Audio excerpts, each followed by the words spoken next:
राजमा चावल। धूर फिट्टे मुंह, नास पिट जाए तेरा। राजमा चावल बोलकर ये पुलाव लाकर थमा रहा है मुझे। काले चश्मे क्या पहन लिया मैंने? तूने तो मुझे अंधा ही समझ लिया। धीरे बोलो ना मम्मी।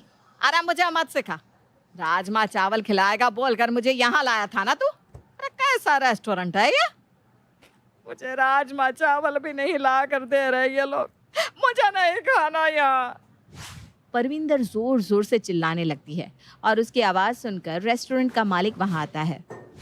क्या गलती होगी मैडम, बताइए, हम अभी डिश चेंज कर देते हैं। राजमा चावल लाने को कहा था इसे, और ये बावला देख क्या लेकर आया है। पुलाव। चावल में काजू डालकर 30 मार खान बन रहा है। यही खाना होता तो मैं यहाँ क्यों आती? अरे यार मम्मी, धीरे बोलो, सभी लोग देख रहे हैं। ऐसे ही तुम्हारे इस राजमा चावल के भूत के कारण मेरी शादी मुश्किल हो रखी है, और तुम चिल्लम चिल्ली करोगी तो जो बची कुची इज्जत है ना वो भी चली जाएगी। क्या हुआ परविंदर? तू तो वही बहू लेकर आई थी ना, आ गया स्वाद। लगता है बहू ने अब तक राजमा चावल नहीं खिलाए। मेरे घर में तो राजमा भी है और चावल भी है, बस बनाना किसी को आता नहीं। तू अपना कर देख। खुद के घर पर तो खाने के लाले पड़े हुए हैं और मुझे बोल रही है नास पीटी। चल संजू यहाँ से, वरना इस बबले की हड्डी पसली एक हो जाएगी मेरे हाथों। कंफ्यूज हो गए क्या? अब परविंदर का कैरेक्टर ही ऐसा है, अच्छे अच्छे कंफ्यूज हो जाते हैं। तो मैं और आप क्या है? तो मैं आपको इंट्रोड्यूस करवाती हूँ परविंदर से। परविंदर को बचपन से ही राजमा चावल खाने का बड़ा शौक था। वो अपनी कामवाली के हाथों के राजमा चावल की ऐसी दीवानी थी कि शादी के बाद वो उसे अपने साथ ससुराल भी ले आती है। पर एक दिन उसकी कामवाली ऐसी छुट्टी पर जाती है कि लौट कर आती ही नहीं। बस फिर क्या था, उसके बाद से बेचारी परविंदर का राजमा चावल खाने का सपना सपना ही रह जाता है। अपने इस सपने को पूरा करने के लिए परविंदर ने क्या क्या नहीं किया। अपने बेटे प्रीतम की शादी तक करवा देती है, पर हे भगवान, तेरा लाख लाख शुक्र है, आज मेरा सपना पूरा हो गया। हे अन्नपूर्णा माँ, बहू के हाथों में ऐसा जादू देना कि राजमा चावल का स्वाद बिल्कुल मेरे पसंद के राजमा चावल की तरह निकले। टेबल पर बैठी हुई परविंदर यही सोचती जाती है। आधा घंटा, 1 घंटा, 2 घंटे इसी तरह बीत जाते हैं, पर परविंदर की बड़ी बहू रसोई से बाहर आती ही नहीं। अरे बहू, मैं जानती हूँ कि तू दुनिया की सारी डिशेस बनाना जानती है, पर देख, अब ना सारे डिशेस बनाने मत बैठ जाना। मुझे तो बस राजमा चावल खिला दे बहू। और तभी सुषमा रसोई से दोनों हाथों से एक बड़ा सा पतीला पकड़े बाहर आती है और उस पतीले को अपनी सास के सामने डाइनिंग टेबल पर रख देती है। परविंदर उस पतीले के अंदर झांकती है, जिसमें गिनकर राजमा होते हैं। ये क्या मजाक है बहू? अब मजाक मत कर। जल्दी जाकर रसोई में जो तूने राजमा चावल बनाए हैं बाहर लेकर आ जा। यही राजमा चावल तो बनाए हैं मैंने मम्मी जी। ध्यान से देखिए ना, पतीले के साइड में चावल के दाने भी तो हैं। हैं? ये तू क्या कह रही है बहू? याद है मम्मी जी, मैंने सुबह आपसे पूछा था कि कितने राजमा चावल बनाने हैं, तो आपने क्या कहा था? मेरा पेट ही कितना है, अंदाज से कर ले। राजमा उबाल दे, पर उबलने के पहले अच्छे से भिगो देना। इसलिए मैंने बड़ा सा भगोना लिया और उसमें 4 दाने राजमा के भिगो दिए। वैसे तो आपने चावल का जिक्र भी नहीं किया था, पर मैंने ना 2 दाने चावल के ज्यादा ही भिगोए हैं। अब इसका क्या करना है बताइए ना? हैं?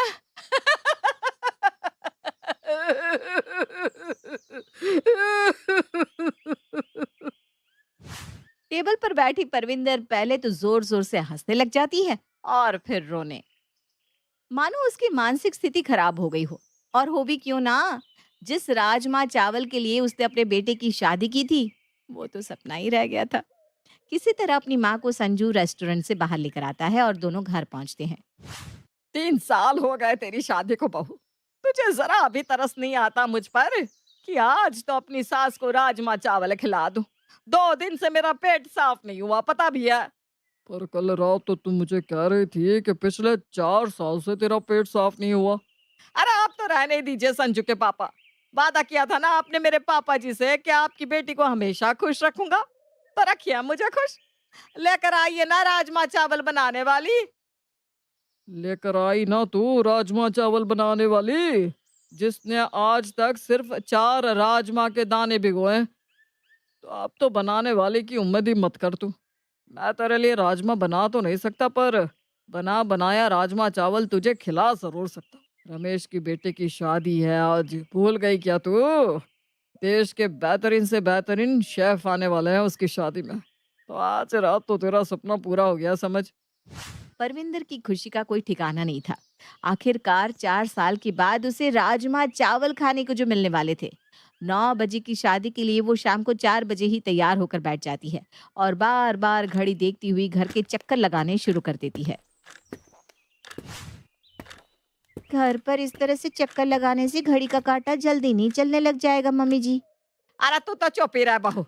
तू अगर ढंग की होती ना तो आज इस राजमा चावल के लिए मुझे भिखारियों की तरह किसी की शादी का इंतजार नहीं करना पड़ता। आखिरकार में समय आ ही जाता है जिसका सभी को इंतजार था। घड़ी के कांटे जैसे ही 9 बजे का इशारा करते हैं, परविंदर का पूरा परिवार रमेश के बेटे की शादी में पहुंच जाता है। परविंदर घूम घूम के सारे स्टॉल देखती है, पर कहीं भी उसे राजमा चावल नहीं मिलते। चिंटू, रोशन, कहाँ हो सब? रमेश, ये क्या शादी की है तूने? पूरा खानदान की नाक ही कटवा दी। ऐसी क्या बात हो गई भाभी? अरे रोशन, जा अपनी चाची के लिए पास्ता लेकर आ। कुछ ढूंढ रही थी क्या भाभी आप? क्या नहीं मिला आपको यहाँ? शादी में तो सारी चीजों का इंतजाम है। नान, तड़का, चाइनीज भेल। शायद ही कुछ होगा ऐसा जो छूट गया हो। हमने तो पूरे देश के कोने कोने के डिशेस लाकर परोस दिए हैं इस शादी में। मैं क्या करूं इन डिशेस का? मुझे तो राजमा चावल खाने थे। बड़ा रईस बनता है ना तू। अपनी शादी में राजमा चावल तक नहीं रख सका। अरे भाई, इतनी पैसों की तंगी आ गई थी तो राजमा और चावल मुझसे लेकर बनवा लेता। शादी के बीचों बीच ही परविंदर जोर जोर से तमाशा कर भीड़ इकट्ठा कर लेती है। खानदान की सभी बहुएं वहां पहुंच जाती है। इतने लोगों से भरा पूरा परिवार, पर उनमें से किसी को भी राजमा चावल बनाना नहीं आता था। कोई नहीं था जो जाकर राजमा चावल बनाकर परविंदर के गुस्से को शांत कर सके। और बिना कुछ खाए ही परविंदर उस शादी से वापस अपने घर लौट आती है। बेचारी परविंदर, उसका सपना तो मानो पूरा होना लिखा ही नहीं था। और राजमा चावल की उम्मीद लिए वो अपने छोटे बेटे संजू के लिए बहू ढूंढने लग जाती है। एक ऐसी लड़की जो राजमा चावल बनाने में एक्सपर्ट हो। पर किसी भी लड़की के हाथ का राजमा चावल परविंदर की पसंद का नहीं था और संजू की शादी टलती ही जाती है। एक रोज परेशान होकर संजू लव मैरिज कर एक लड़की को अपनी पत्नी बनाकर घर ले आता है। यह सब क्या है संजू? कौन है यह लड़की? आपकी इस राजमा चावल के चक्कर में मेरी शादी होना मुश्किल होता जा रहा था। न जाने कब आपको किसी लड़की के हाथों का राजमा चावल पसंद आता और न जाने कब मेरी शादी होती। इसलिए मम्मी मुझे ये सब करना पड़ा। माफ कर देना। एक आखिरी उम्मीद बची थी मेरी, तेरी बीवी। ऐसी लड़की लाती जो मुझे राजमा चावल बनाकर खिलाए। ये सब कौन सा मैं जानबूझकर कर रही थी बेटा? पर एक बार तेरी भाभी के टाइम गलती कर चुकी हूं मैं। उसके मायके वालों ने कहा था बहुत अच्छा खाना बनाती है हमारी बेटी, और मैंने मान भी लिया। पर शादी के बाद सारी असलियत सामने आ गई। इसीलिए मैं पहले ही टेस्ट ले रही थी बेटा। लोग तो गाड़ी में भी टेस्ट ड्राइव लेते हैं, तो ये तो मेरे राजमा चावल बनाने वाली बहू की बात थी। पर उस पर भी पानी फेर दिया तूने। आज मेरा दिल टूट गया।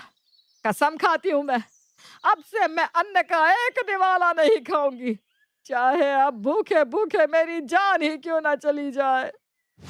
और गुस्से में परविंदर अपने कमरे में जाकर बैठ जाती है। परविंदर की हालत देखकर सभी घबरा जाते हैं, पर नई बहू प्रेरणा मुस्कुराकर रसोई में चली जाती है। 1 घंटे बाद प्रेरणा अपनी सास के कमरे में राजमा चावल बनाकर ले आती है। आप अपना अनशन मत तोड़िएगा मम्मी जी, बिल्कुल भी नहीं। और किसी के कहने पर तो बिल्कुल नहीं। आखिरकार लोगों ने आपके राजमा चावल की प्यार को मजाक बनाकर रख दिया है। पर एक बार इस राजमा चावल को टेस्ट कर लीजिए ना। अगर पसंद नहीं आए तो पूरा जीवन पड़ा है, वापस सब भूख हड़ताल पर बैठ जाएंगी। किसने रोका है? राजमा चावल की खुशबू से परविंदर खुद को रोक नहीं पाती और जैसे ही वो पहला निवाला खाती है, उससे अपने फेवरेट राजमा चावल याद आ जाते हैं। बिल्कुल वही स्वाद जैसा उसकी कामवाली बनाया करती थी। उनकी खुशी का कोई ठिकाना नहीं रहता और वो प्रेरणा के साथ साथ सुषमा को भी गले लगा लेती है।